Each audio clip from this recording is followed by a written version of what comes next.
Questioner: how did the ego arise? Bhagavan: ego is not. Otherwise, do you admit of two selves? How can there be avidyā in the absence of the ego? If you begin to inquire, the avidyā, which is already non-existent, will be found not to be, or you will say it has fled away. Ignorance pertains to the ego. Why do you think of the ego and also suffer? What is ignorance again?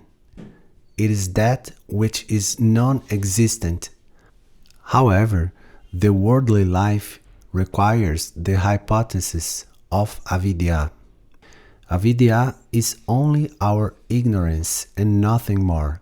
It is ignorance or forgetfulness of the self.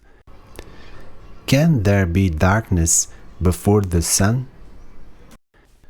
Similarly, can there be ignorance before the self-evident and self-luminous self?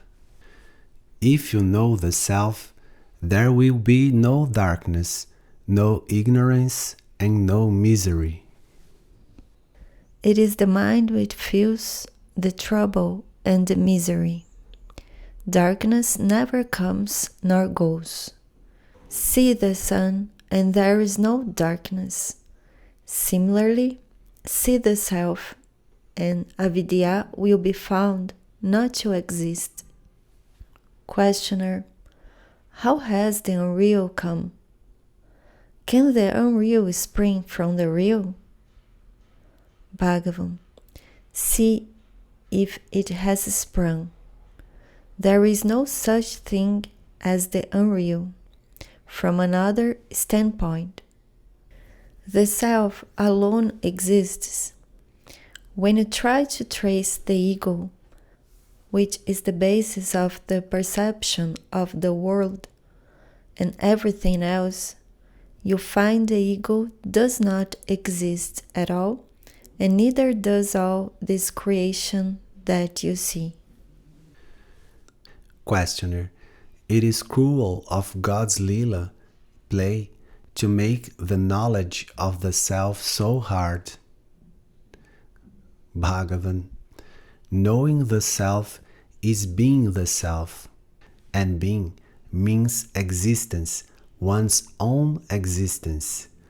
No one denies one's existence any more than one denies one's eyes, although one cannot see them.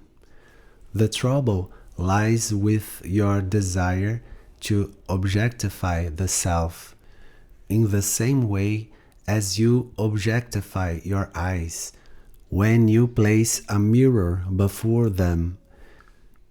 You have been so accustomed to objectivity that you have lost the knowledge of yourself, simply because the self cannot be objectified. Who is to know the self? Can the insentient body know it? All the time you speak and think of your I, yet when questioned you deny knowledge of it. You are the self, yet you ask how to know the self. Where then is God's Lila, and where is its cruelty? Because of this denial of the self by people, the Shastras speak of Maya, Lila, etc. Questioner: does my realization help others? Bhagavan: yes, certainly.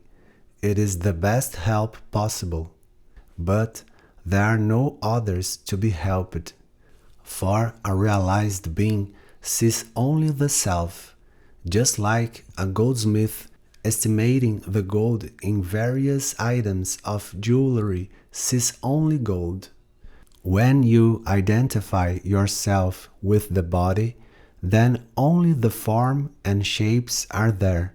But when you transcend your body, the others disappear along with your body consciousness.